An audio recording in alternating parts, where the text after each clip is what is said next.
berbicaralah kepada setiap kami. Berkumandanglah dalam hati kami. Tegurlah setiap hati kami. Ubahkanlah perspektif kami. Dan pengaruhilah akal budi pikiran kami, sehingga kehendak kami sungguh tunduk dan turut kepada perintah Tuhan. Kami serahkan keberadaan kami kepada Tuhan. Biarlah konsentrasi kami, fokus kami hanya kepadamu. Beri kami kemampuan untuk bisa mengerti firman. Biar kami membaca dengan teliti, mendengarkan dengan seksama, melakukan firman Tuhan yang kami renungkan bersama ini di dalam kehidupan kami dengan tekun dan rendah hati. Tolonglah hamba-Mu yang terbatas ini ya Tuhan. Mampukanlah supaya boleh dapat berbicara dalam anugerah Tuhan semata apa yang perlu untuk kami semua. Dalam nama Tuhan Yesus kami memohon kepada Tuhan. Amin. Silakan duduk.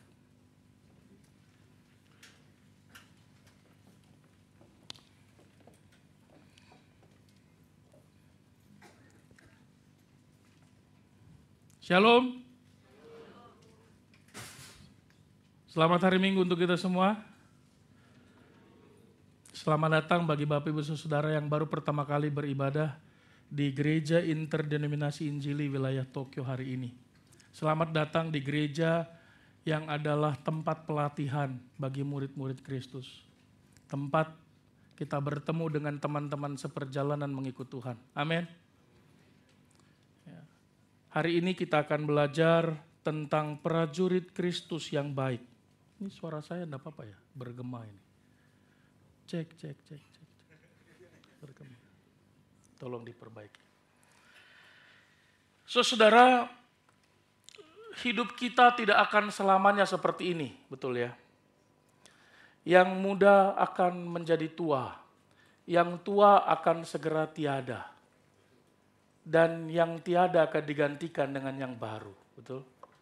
Saudara, suatu hari nanti setiap orang akan menjadi kenangan, dan semua orang yang baru akan mengenang dia, mengingat pertanyaannya warisan seperti apa yang mau kita wariskan.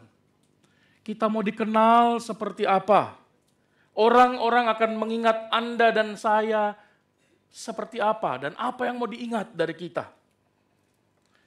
Apakah kita seorang prajurit, fighter, atau the loser, the quitter? Apa? Kita mau dikenal sebagai apa? Saudara, dalam kehidupan yang di masa-masa akhirnya, Paulus mendekam di penjara. Dan di masa tuanya, di dalam selnya, dari sel itu, Paulus mengambil langkah-langkah untuk memastikan bahwa dirinya adalah prajurit Kristus yang baik. Dan dia memastikan bukan hanya dirinya, tetapi juga orang-orang yang pernah dibimbingnya, yang pernah dibawanya kepada Tuhan, yang masih berhubungan dengannya, juga dia memastikan untuk supaya mereka mengetahui bahwa prajurit Kristus yang baik itu adalah kehendak Tuhan.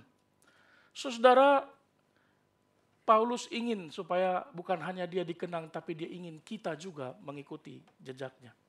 Nah, setelah pasal 1, kalau kita membaca pasal yang pertama, suratnya kepada Timotius, dari 2 Timotius pasal yang pertama, kita akan menemukan Paulus menjelaskan di sana dasar-dasar pelayanan seorang Kristen di hadapan Allah.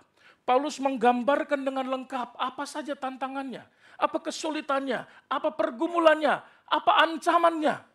Tetapi di pasal yang kedua, kepada seorang muda ini, tiba-tiba modenya kemudian berubah menjadi mode perang. Mode tentang gambaran seorang pengikut Kristus yang melayani Kristus sebagai seorang prajurit. Tentu saja ini tidak lepas dari pengaruh kondisi dia berada dalam tahanan yang diikat bersama dengan prajurit Romawi. Saudara, seperti apa prajurit Kristus yang baik? Hari ini kita akan melihat 3 hal bagaimana Paulus menggambarkan itu dan bagaimana kita coba memahaminya. Apakah kita termasuk dalam prajurit yang baik itu? Prajurit Kristus yang baik itu. Saudara, mari kita lihat 3 hal itu. Yang pertama, mari kita baca ayat ini. Kita membacanya dengan bersuara. Firman Tuhan berkata, Timotius, anakku, hendaklah engkau menjadi kuat oleh rahmat yang diberikan kepada kita. Karena kita bersatu dengan, saudara, ini adalah terjemahan bahasa Indonesia sehari-hari.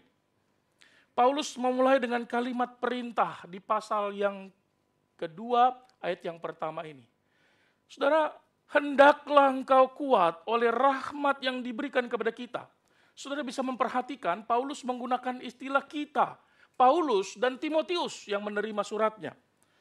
Kenapa? Karena kita, kata Paulus, sudah bersatu dengan Kristus. Seperti aku bersatu dengan Kristus, begitulah engkau juga bersatu dengan Kristus. Saudara, kalimat ini bicara tentang apa?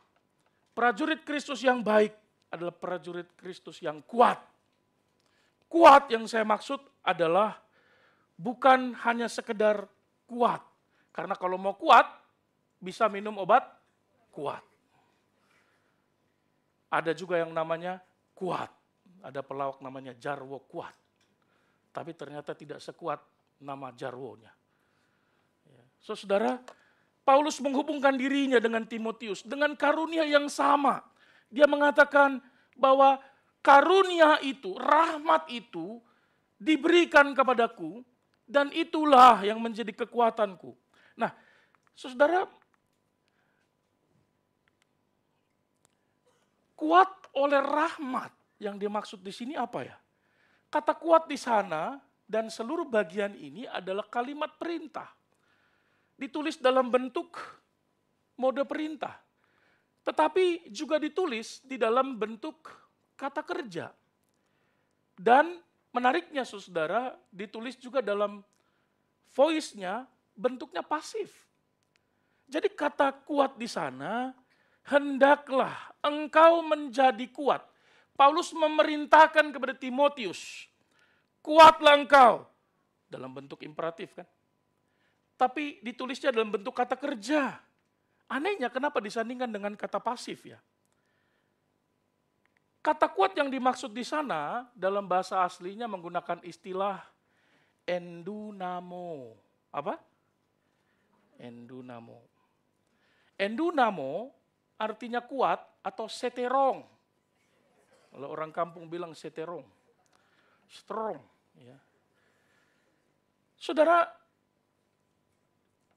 Paulus menggunakan istilah kata endunamo, kata ini berasal dari kata dunamis. Dunamis itu, dari kata dunamis itu kita menemukan kata dinamit. Sudah tahu dinamit ya? Nanti kita lihat gambarnya ya. Atau bisa dinamo.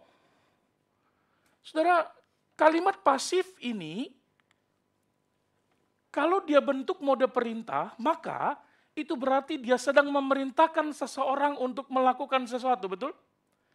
Tapi ketika dia disandingkan dengan bentuk pasif, ini menjadi menarik untuk diperhatikan. Kenapa? Karena untuk dilakukan sesuatu, tetapi sesuatu itu tidak dilakukan oleh kita, tapi dilakukan oleh yang lain kepada kita. Lucu ya? Paulus suruh, kamu kuat ya? Lalu tapi bentuknya pasif, jangan bikin apa-apa. Terus gimana dong ceritanya? Bentuknya suruh kata kerja, tapi pasif. Saudara, maknanya apa ya? Istilah endunamo ini. Apa makna dari kata ini? Maknanya adalah Paulus berkata, hendaklah engkau kuat. Tapi kekuatan yang lahir bukan dari keaktifanmu, karena engkau bekerja, engkau berusaha, engkau punya daya, punya upaya, usaha, tetapi kekuatan itu datang dari Tuhan kepadamu melalui anugerahnya. Nah kalau gitu kata kerjanya fungsinya apa? Kata kerjanya bicara tentang kamu harus kuat dan kekuatan itu hanya didapat kalau kamu ada di dalam anugerah Tuhan. Jadi satu-satunya keaktifan Timotius bukanlah untuk berbuat ini dan itu, tetapi tetap berada di dalam anugerah Tuhan yang telah mempersatukan dia di dalam pelayanan bersama dengan Paulus. Sampai di sini bisa ikut?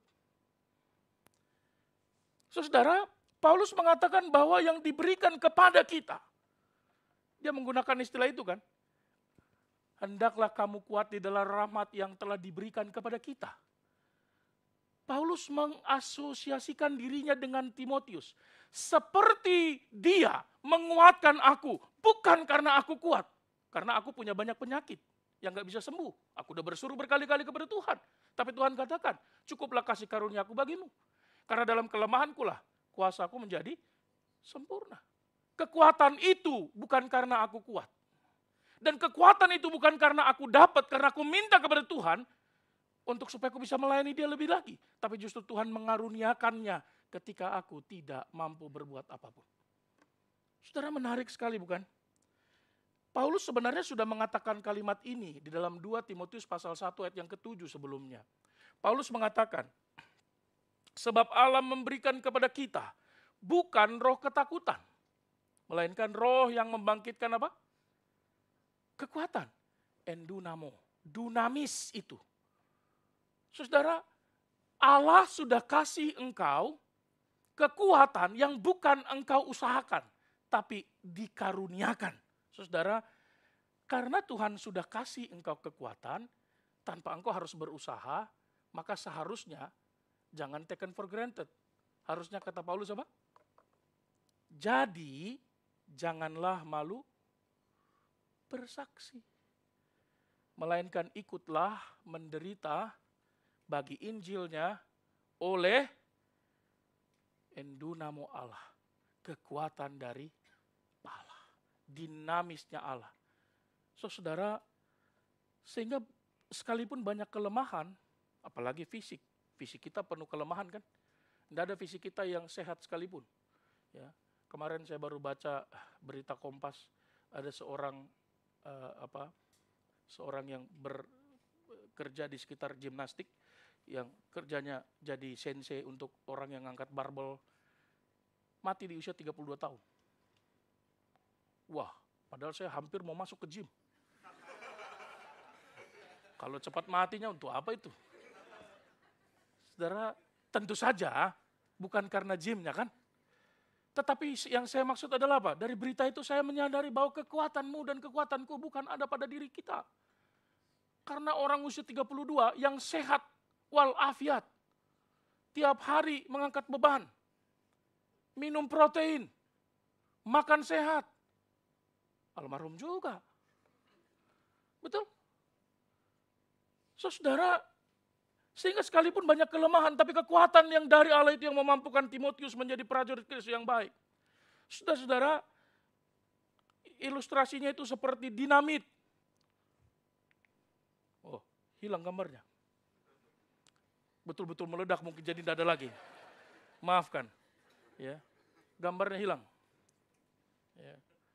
Saudara, ini ada gambar dinamit sebenarnya. Dan di sebelahnya adalah gambar nitrogliserin. Saudara, dinamit itu kecil sekali. Tapi sekalipun dia kecil, bahkan kalau dia dibawa dulu, dibawa dalam truk, dia harus dibawa menggunakan pegas bawahnya. Sehingga dia nggak goyang. Karena kalau dia goyang atau kena panas, meleleh itu, maka tetesannya itu bisa menjadi ledakan. Satu tetes saja bisa meledakkan truk yang membawanya. Saudara, dinamit itu bukan benda yang besar. Dia kecil sekali, tapi memiliki daya ledak yang begitu besar. Bisa menghancurkan gunung dan bangunan. Sekarang kemudian berkembang menjadi semtex dan beberapa bom plastik begitu ya. Tapi daya ledaknya kuat. Kenapa? Bukan size-nya. Dinamit itu, apa yang ada di dalamnya namanya nitrogliserin itu. Yang ada di dalam dinamit itu. Kekuatannya ada di sana. Ketika nitrogliserin itu hilang dari dia, maka nggak ada artinya itu. Segede apapun dinamit itu. Saudara, contoh penggunaan dari kata endunamo ini dalam perjanjian lama terjemahan bahasa Yunani atau Septuaginta sebenarnya muncul hanya satu kali. Di dalam peristiwa ketika Gideon dipanggil Tuhan untuk membebaskan orang Israel. Karena orang Israel waktu itu dijajah oleh Amalek dan orang Midian, betul? Sampai-sampai Gideon bersembunyi hanya untuk mengirik gandum. Saudara, ketika Tuhan menjumpainya, salam bagimu hai pahlawan yang gagah perkasa itu. Dia katakan, wah gagah perkasa dari mana? Aku takut kok. Pergilah, bebaskanlah bangsa ini. Tapi dia bilang takut. Sampai kalau kita membaca dalam Hakim-Hakim pasal 6 ayat 34, kita akan menemukan sampai pada titik itu, roh Tuhan menguasai Gideon. Kata menguasai di sana, itu mau bicara tentang dia masuk dan meliputi tubuh Gideon. Akhirnya yang tadi ketakutan, sekarang menjadi penuh keberanian. Saking beraninya, lalu dia minta tanda sampai 2 kali. Ini kadang-kadang saking beraninya minta tanda sama Tuhan. Ingat peristiwa itu ya, dia minta tanda. Oke, kalau memang aku dipanggil oleh Tuhan, tolong bikin tanda. Tanda pertama, biarlah bulu domba ini kering, sekitarnya basah. Bulu domba cuma 2 meter, sisanya basah. Gimana Tuhan buat hujan secara global, tapi 1-2 meter doang gak kena hujan? Itu kan kurang ajar ngerjain Tuhan ya. Jadi Tuhan kasih, roh Tuhan sudah meliputinya. Lalu katakan, oke, one more time. Balik. Semua kering. Hujannya lokal cuma 2 meter. Mana lebih susah? Lebih susah yang kedua. Saudara, maaf kata, Anda buang air kecil aja gak bisa menahan lokasinya kan? Tapi Tuhan membuktikan kuasanya. Dan setelah itu apa yang terjadi? Dia memimpin bangsa Israel untuk melawan bangsa Midian. Orang Amalek. Bahkan hanya dengan beberapa ratus orang. Saudara, karena ada kekuatan dalam dirinya, ada roh yang meliputi dirinya. Lalu kalau begitu aplikasi buat kita apa?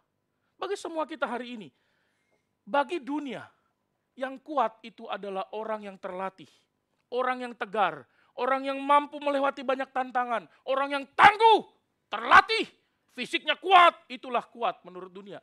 Tapi kata Tuhan, kata firman Allah, kuat itu bukan itu. Kuat adalah ketika engkau mengandalkan anugerah Tuhan yang telah diberikan kepadamu di dalam keselamatan itu. Kuat adalah engkau tidak malu menunjukkan kerentananmu dan mengatakan kepada saudaramu, tolong minta Tuhan kuatkan aku. Doakan aku. Kekuatan hanya ada di dalam Dia. Hanya berada di dalam Dia. Di dalam penyerahan akan Dia. Ketergantungan kepada Dia. Maka keberanian itu dimiliki. Kemauan itu kuat sekali untuk melayani Tuhan. Saudara, bukankah itu yang dikatakan Paulus dalam 2 Korintus pasal yang ke-12 ayat yang ke-9. Cukuplah kasih karuniaku bagimu. Dalam kelemahanmu, kuasaku itu sempurna sekali. Sehingga setiap kali kita lemah, dan kita bisa bangun di dalam kelemahan itu dan melakukan banyak hal. Di dalam setiap keterbatasan kita tahu bukan aku yang kuat di sana, tapi Tuhanlah yang kuat. Amin. Maka hari ini, mari kita sadari, kekuatanmu dan kekuatanku hanya ada di dalam anugerah Tuhan. Hanya ada di dalam penyerahan diri kepada Tuhan. Jangan mengandalkan diri sendiri. Prajurit yang baik itu prajurit yang kuat. Kedua, prajurit yang baik itu prajurit yang ikut. Yang pertama apa? Kuat. Kedua, ikut. Ikut siapa? Ikut yang saya maksud di sini adalah terhubung dengan Allah. Saudara, di dalam ayat yang ketiga, firman Tuhan berkata, ikutlah menderita sebagai seorang prajurit yang baik dari Kristus Yesus. Seorang prajurit Kristus yang baik itu selalu terhubung dengan komandannya. Nah, komandan kita siapa? Komandan kita adalah Allah. Maka seharusnya sebagai prajurit kita harus selalu ikut dengan Allah. Ayat ini memberikan kita beberapa pengertian, saudara, ayat yang ketiga ini. Ya. Pokoknya kalau teman kita nanti berkata, udah deh pokoknya percaya sama gue. Nggak mau. Aku nggak mau percaya sama lu. Aku mau percaya sama Tuhan Allah. Gitu ya. Ikut Tuhan. Apa pengertian dari istilah ikutlah menderita sebagai seorang prajurit Kristus? Langkah pertama, ikut Tuhan itu bicara tentang kepercayaan. Langkah pertama seseorang bergabung dengan tentara kalau dia mau jadi prajurit, maka dia harus masuk ke dalam dinas ketentaraan, kan betul ya? Jangan sampai seperti anak TK, semua ditanya cita-citanya. Ayo, siapa yang mau jadi dokter? Semua angkat tangan. Siapa yang mau jadi perawat? Semua angkat tangan. Siapa yang mau jadi tukang es krim? Semua angkat tangan. Tapi ada satu orang tidak pernah angkat tangan. Siapa yang mau masuk surga? Semua angkat tangan. Satu orang ini juga nggak angkat tangan. Terus ditanya, Dodi, ini bukan nama sebenarnya. Siapa tahu ada nama Dodi di sini. Tidak ada hubungannya. Dodi, kenapa kau nggak angkat tangan? Kamu nggak mau masuk surga? Enggak, Bu Guru, saya mau masuk tentara. Dia pikir tentara dan surga itu sama. Saudara, bukan seperti itu. Prajurit, kalau dia mau menjadi prajurit, maka langkah pertamanya adalah bergabung dengan kelembagaan tentara, betul? Kalau dia mau jadi prajurit Kristus, maka dia harus pertama-tama beriman kepada Tuhan. Beriman kepada Allah, ikut Tuhan, itu istilahnya. Ini hanya bisa dicapai kalau dia betul-betul menerima Yesus sebagai Tuhan dan Juru Selamatnya. Karena firman Tuhan berkata, apabila seorang tidak dilahirkan kembali, ia tidak dapat melihat kerajaan Allah. Ini disampaikan Tuhan Yesus kepada Nikodemus. Saudara, Kisah Para Rasul juga mencatat bahwa kepala penjara Filipi itu bertanya, apa yang harus aku lakukan supaya aku menjadi pengikut Kristus dan diselamatkan? Percayalah kepada Tuhan Yesus. Itu langkah pertama.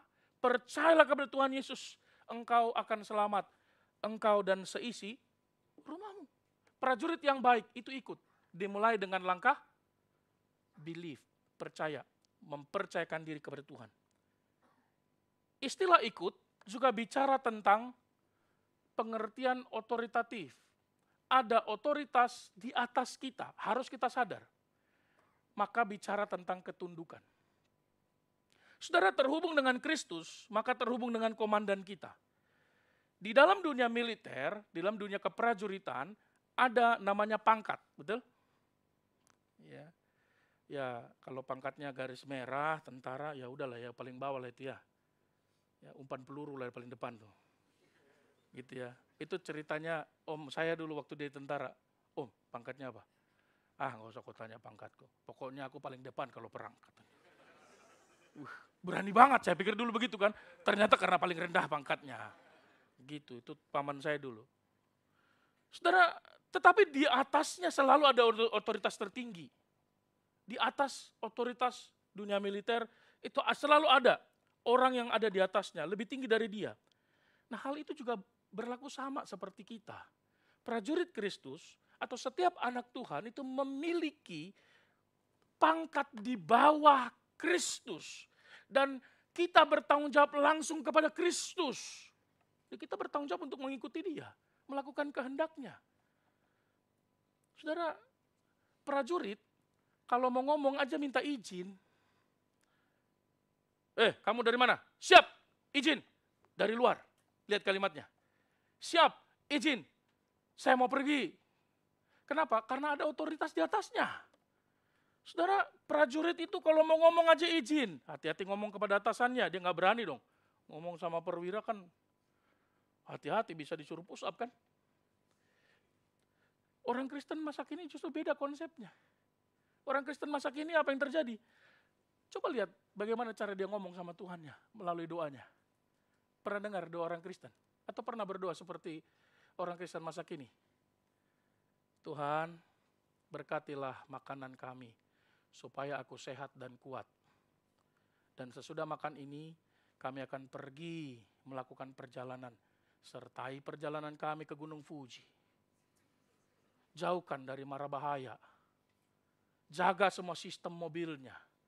Berkati supirnya supaya mampu mengendalikan kendaraan ini. Dan kalau ada kendaraan yang lain mau menabrak kami, jauhkanlah dari mobil kami.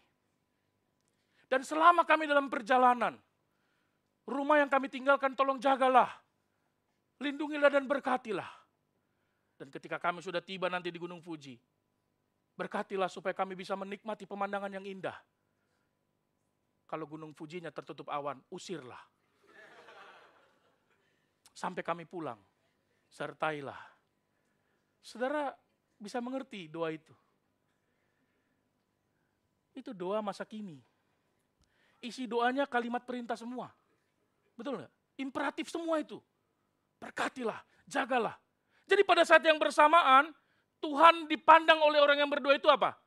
Tuhan harus jadi sapam untuk rumahnya, patwal untuk mobilnya dalam perjalanan, dan tutor mengemudi bagi supir yang mengendari kendaraannya. Tuhan juga harus jadi bodyguard bagi mobil dan mereka. Sekaligus Tuhan harus jadi tour guide. Ketika pemandangan terganggu, usir Tuhan. Dalam nama Yesus, aku perintahkan awan pindah. Kau aja yang pindah, supaya bisa lihat lebih bagus, kan gitu. Kadang-kadang kita keterlaluan gak sih? Oh, pemandangan ini mengganggu saya. Dalam nama Yesus, ku perintahkan itu, engkau pindah. Kau pindah posisi. Kalau kau lihat dari Yamanasi kurang bagus, pindah kau ke Shizuoka. Kalau nggak bagus, pindah kau ke Kanagawa. Kan Gunung Fuji bisa dilihat dari 3 provinsi kan? Masih kalau 3 provinsi nggak bagus bagaimana? Naik kau, naik jal, naik di atas. Bisa lihat. Betul? Saudara, 2 orang Kristen seringkali menggambarkan bahwa kita bukan prajurit Kristus yang baik karena kita selalu berada di atas otoritas Kristus. Kita memerintah Dia dalam doa kita, benar? Saudara, prajurit harusnya bertanya, siap, apa yang harus saya kerjakan? Siap, laksanakan. Itu cuma 2 kalimatnya. Siap komandan, laksanakan komandan. Cuma 2. Ketika firman Tuhan berbicara kepada kita, apa yang kita katakan kepada Tuhan dan firman-Nya? Kok gitu sih? Masa sih begitu? Nggak cocok ini bantuku, robek. Besok juga, nggak cocok, robek. Besok-besok Alkitabnya segini. Karena semua yang tidak suka dia buang. Saudara, prajurit itu tidak begitu. Prajurit justru bertanya setiap pagi ketika dia membuka matanya. Tuhan, apakah yang akan aku kerjakan hari ini untuk menyenangkan-Mu? Dan ketika dia menutup matanya mau istirahat, Tuhan, aku sudah melakukan semua yang terbaik yang aku bisa untuk memuliakan nama-Mu. Ampunilah aku kalau aku tidak memuliakan nama-Mu. Besok beri kami kesempatan untuk bisa mengerjakan perintah-Mu, memperbaiki semua yang tidak beres pada hari yang lalu, supaya aku lebih baik. Amin. Itu prajurit Kristus. Saudara, melihat fenomena ini, seorang hamba Tuhan dari Moody Church, dari Chicago, bernama Warren Wiersbe, pernah mengatakan kalimat ini. Dia mengatakan begini, jika pria dan wanita di angkatan bersenjata memperlakukan perintah mereka dengan kecerobohan yang sama seperti kecerobohan orang Kristen pada umumnya sebagai prajurit, dalam memperlakukan firman Allah dan Tuhan sendiri, maka mereka mungkin akan diadili di pengadilan militer. Maksudnya apa? Kalau prajurit di tentara, gaya hidupnya seperti prajurit Kristus di dunia, itu prajurit di tentara pasti langsung disidang mahkamah militer. Karena kebanyakan prajurit di tentara jauh lebih taat daripada prajurit Kristus di dunia. Tuhan katakan, jangan bersaksi dusta. Melawan kan? Harusnya apa? Masuk mahkamah militer. Tapi kan kita nggak ada ya. Nanti mahkamahnya nanti di akhir tuh. Ada mahkamah agung namanya. Yaitu anak domba Allah yang akan menghakiminya, betul? Saudara, saya setuju dengan kalimat Warren Wiersbe ini. Iya juga ya. Kalau kita benar-benar prajurit Kristus, harusnya kita bertanya hari ini. Apakah aku betul-betul tunduk pada otoritas Allah, otoritas firman Allah dalam hidupku? Tapi bicara tentang ikutlah untuk menderita sebagai prajurit Kristus, itu bicara tentang apa? Taat. Bukan hanya tunduk. Ada orang tunduk tapi tidak taat. Siap, tapi sampai di sana, bodoh amat. Itu namanya manis di bibir, lain di hati. Perintahnya kulewati. Saudara, bagi seorang prajurit, menolak ikuti perintah adalah sebuah pengkhianatan. Itu bentuk insubordinasi, ketidaktaatan kepada pimpinannya.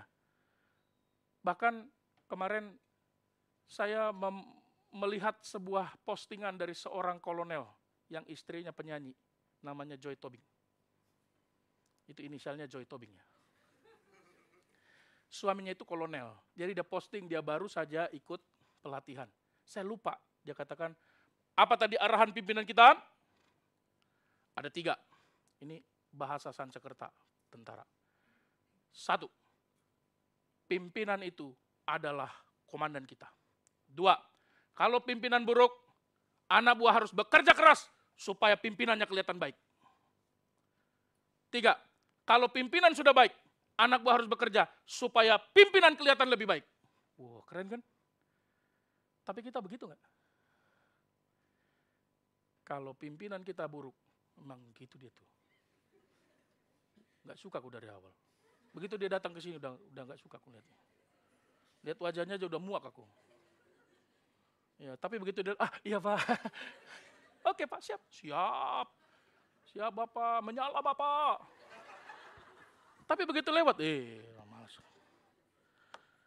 Perhatikan panggilan Kristus yang tidak pernah berubah bagi setiap orang Kristen. Dalam Matius 16 ayat yang ke-24, dia katakan siapa yang mau mengikut aku, ia harus menyangkal dirinya, memikul salibnya dan mengikut aku. Ketika kita menolak untuk hidup taat, sesuai dengan apa yang dikehendaki oleh Tuhan, maka kita sedang melewati batas yang seharusnya kita miliki. Menjadi pengikut, berubah menjadi seorang pengkhianat. Kenapa? Firman Tuhan mengatakannya. Jika seorang tahu bagaimana ia harus berbuat baik, tapi ia tidak melakukannya, ia berdosa. Bagi prajurit, namanya insubordinasi. Tapi bagi orang Kristen, dosa. Dosa itu serius, saudara. Masih ingat dengan Yosua? Yosua ketika dalam pengintaiannya dicatat dalam Yosua pasal 5 ayat yang ke-14. Ini ayatnya. Dalam pengintaiannya dia kemudian berjumpa dengan seorang yang memedang pedang yang terhunus. Dan dia berkata begini, siapa kau? Bukan kawan, bukan lawan. Tapi akulah katanya, panglima bala tentara Tuhan. Dia menghunus pedang. Berarti Tuhan ini. Tapi menarik bukan hanya jawaban dari Tuhan itu. Tapi perhatikan sikap dari Yosua. Lalu apa yang dilakukan Yosua? Dia sujud mukanya ke tanah. Kalau saudara-saudara yang ikut PD semalam, hari Jumat, saudara akan menemukan kata ini. Sujud ke tanah. Itu seperti penyerahan diri kepada seorang jenderal tertinggi untuk menerima perintah. Sikap tunduk, siap menerima perintah.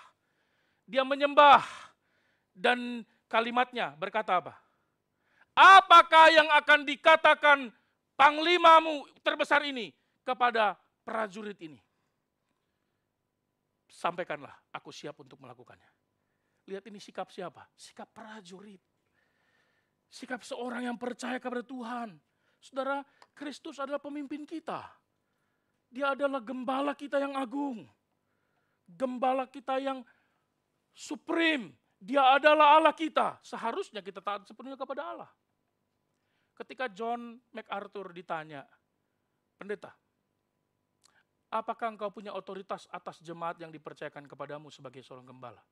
Jawaban John MacArthur apa? John MacArthur adalah seorang pendeta dari Grace Chapel Community Church di Amerika. Dia berkata begini, neither do I or every elders in this church have authority above our church member. Bukan aku, bukan seluruh majelis, bukan pengurus, bukan para tua-tua di gereja ini yang punya otoritas kepada jemaat. Aku tak punya otoritas di gereja ini. Majelis tak punya otoritas di gereja ini. Lalu siapa yang punya otoritas, pendeta? Firman Allah yang berotoritas di gereja ini. Allah melalui firman-Nya, itulah yang berotoritas. Saudara, maka saya sering katakan kepada para pelayan, loyallah engkau kepada Tuhan, bukan kepada pendeta. Loyallah engkau kepada Tuhan, bukan kepada majelis. Loyallah engkau kepada Tuhan yang empunya gereja dan pelayanannya. Pendeta bisa silih berganti, majelis bisa bertukar. Setiap orang tergantikan dalam dunia ini, betul? Tapi Allah tidak bisa digantikan oleh siapapun. Otoritas tertingginya ada pada Dia melalui firman-Nya. Saya setuju dengan kalimat itu. Saudara, maka penting untuk kita pahami. Prajurit Kristus yang baik, yang pertama, kuat.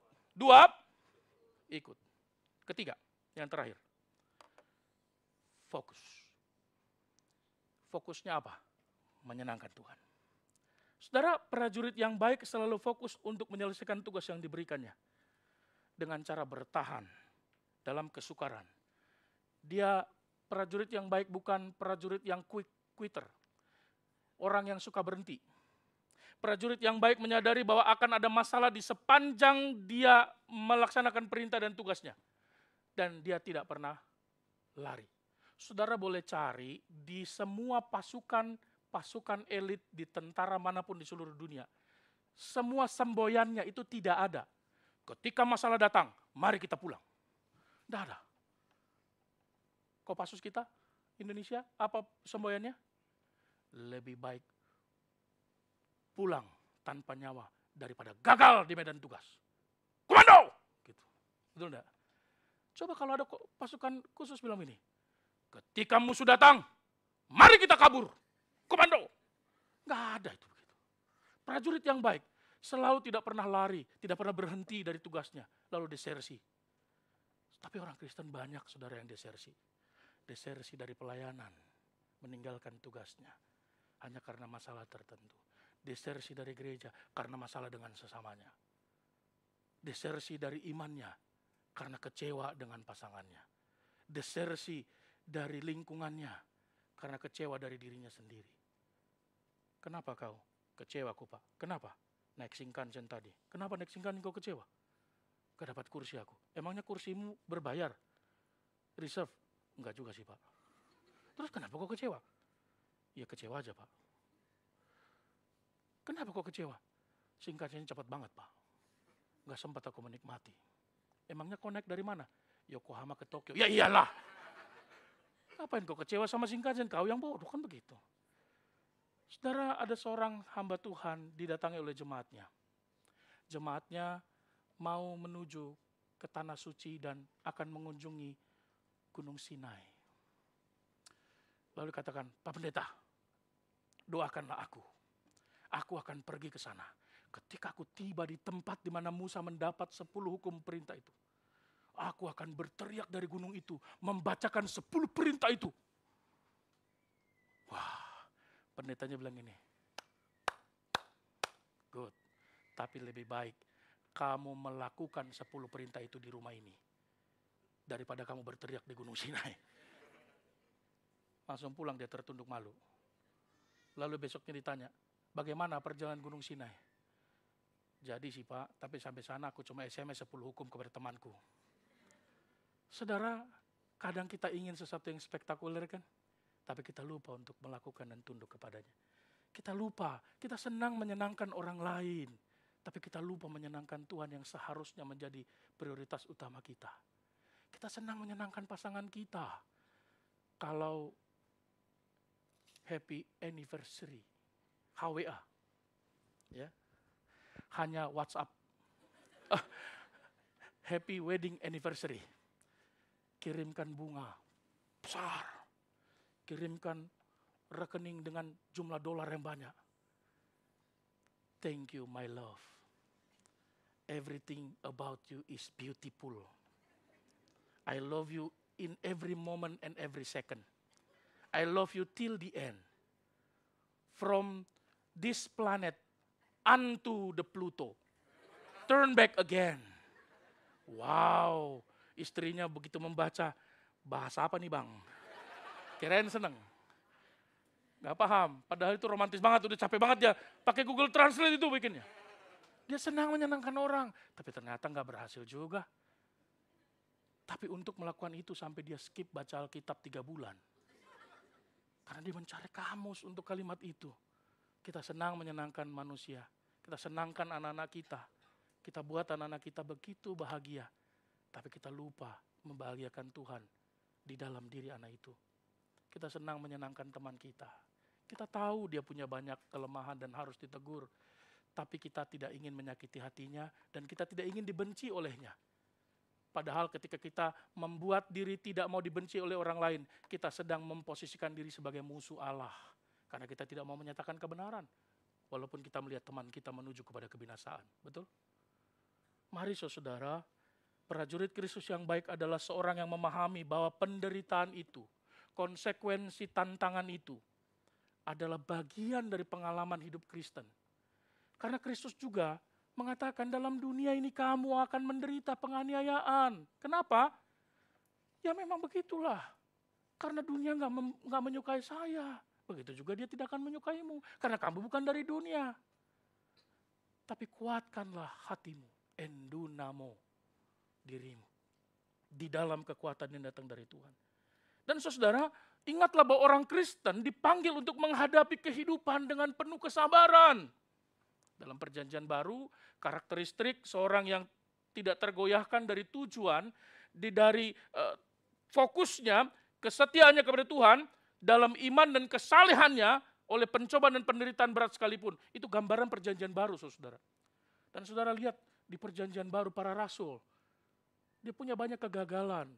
Petrus banyak gagal, banyak kalah.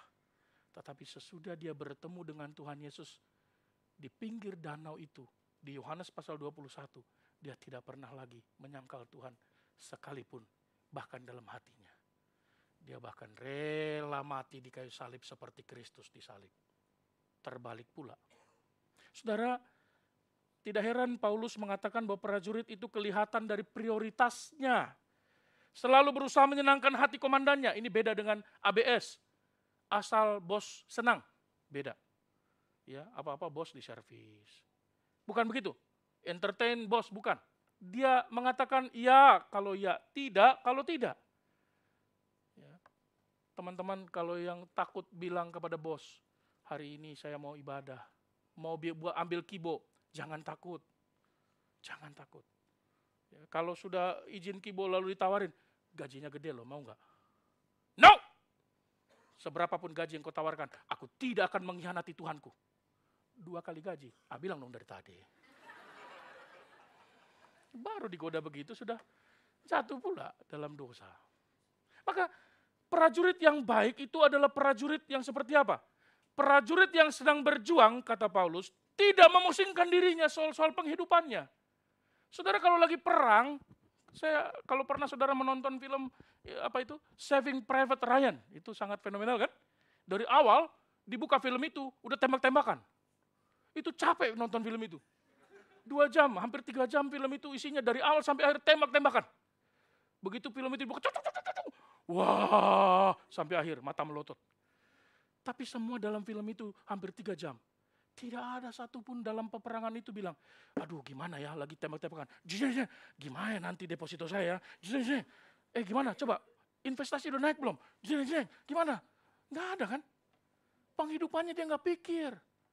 Bahkan Private Ryan yang dicari itu, bahkan dia katakan, no, aku tidak akan pulang. Karena Presiden Amerika minta, atau jenderal yang minta supaya dijemput, karena mamanya minta, sudah 2 anakku mati, pulangkanlah 1, karena itu satu-satunya anakku. 3 saudara masuk perang, 1 disuruh pulang, dia nggak mau. Sampai akhir perang, dia katakan, saya akan tetap berperang. Waduh, saudara, prajurit yang baik, tidak memusingkan dirinya. Yang penting dia berkenan kepada komandannya. Amin. Prajurit yang baik tidak memiliki tujuan yang lebih tinggi dalam hidupnya selain menyenangkan atasannya. Prajurit yang baik tahu segala sesuatu yang mengganggu kinerjanya harus disingkirkan. Sekalipun itu bicara tentang kehidupannya. Prajurit yang baik ingin selalu menyenangkan atasannya. Melakukan apapun yang harus dilakukan sekalipun dia harus menderita oleh karenanya. Itu prajurit yang baik. Kristus harus kita senangkan. Tidak ada pilihan lain. Saudara, izinkan saya bertanya hari ini. Dalam hidup kita sebagai prajurit Kristus, siapa yang lebih kita utamakan? Siapa yang lebih kita dahulukan? Siapa yang paling prioritas? Apapun yang lebih prioritas dalam hidup kita, itulah Tuhan kita. Menyenangkan Yesus seharusnya menjadi prioritas utama setiap anak Allah. Karena dengan demikian, prajurit itu bukan hanya menyenangkan komandannya, tapi juga menjaga apa yang dipercayakan komandannya kepada dia. Apa itu? Anugerah Allah. Keselamatan itu, iman yang diberikan kepadanya. Prajurit yang baik, semua yang diinginkannya adalah menjalani tugasnya, perintah yang diberikan komandannya, demi membawa kehormatan kepada komandannya, bukan aib kepada komandannya. Bukankah itu yang dikatakan oleh Tuhan kepada kita? Prajurit yang baik selalu berusaha membuat tuannya dipuji, komandannya dipuji, komandannya ditinggikan. Karena firman Tuhan berkata, demikianlah hendaknya terangmu bercahaya di depan orang. Supaya apa? Supaya mereka melihat perbuatanmu yang baik dan memuliakan komandanmu di sorga, yaitu Allah kita. Saudara, kalau ada yang bertanya, Pak, kok sepertinya jadi prajurit Kristus yang baik atau hidup Kristen itu susah ya Pak? Berat ya Pak? Oh ya memang, mau cirong, pakai des, mau cirong des. Benar, tidak mudah. Prajurit Kristus yang baik tidak mudah. Itu sebab di ayat yang pertama tadi Paulus katakan, hai anakku, hendaklah kamu kuat di dalam anugerah yang diberikan kepada kita. Karena kalau kekuatanmu, impossible. Not just impossible. Impossible that make you sebel. Ya, impossible. Paulus katakan bukan kemampuanmu, hai anakku, tapi kemampuan yang datang dari Tuhan. Lagi pula, MacArthur berkata begini, orang Kristen yang rohani tidak hanya melakukan kewajiban minimum untuk Tuhannya, untuk Kristus Yesus, tetapi melayani dia dengan segala yang ada dan dimilikinya. Amin. Kalau Anda adalah orang Kristen yang rohani, Anda tidak melayani Tuhan, Anda tidak melakukan kewajibannya secara minimum, tetapi harusnya melayani dia dengan semua yang kita punya. Semua yang kita punya. Kalau ya yang penting ke gereja, yang penting pelayanan, yang penting baca firman, yang penting doa, cukuplah. Asal ada doa, ada ibadah, cukuplah. Itu namanya Kristen minimalis. Rumah bagus minimalis. Kalau iman dan perbuatan minimalis, sedih deh, pakai deh. Saudara, mari jadi orang Kristen rohani yang melakukan segala sesuatu yang kita bisa, segala sesuatu yang kita punya, kita lakukan untuk kemuliaan Tuhan. Amin. Dan memang firman Tuhan itu jelas sekali. Richard Dehan berkata apa? A faith that costs nothing, demands nothing, it's worth nothing. Iman yang tidak membayar apapun, tidak menuntut apapun, tidak dituntut apapun, maka tidak ada artinya apapun. Jadi kalau iman Anda tidak membayar harga, tidak mengalami banyak kesakitan, tidak mengalami banyak harga yang harus Anda bayar, itu tidak berarti apa-apa. It's worth nothing. Saudara-saudara, apa kesimpulan kita hari ini? Mari kita menjadi prajurit Kristus yang baik. Maka mari kita kuat, bukan karena engkau dan saya yang kuat, tapi kuat di dalam kekuatan anugerah dan kekuatan Allah. Berserahlah kepada Tuhan. Mari tetap ikut Tuhan. Terhubunglah selalu dengan Tuhan. Dan fokus kita sebagai prajurit, prioritas kita adalah menyenangkan Tuhan. Amin. Mari kita bangkit berdiri. Kita berdoa kepada Tuhan.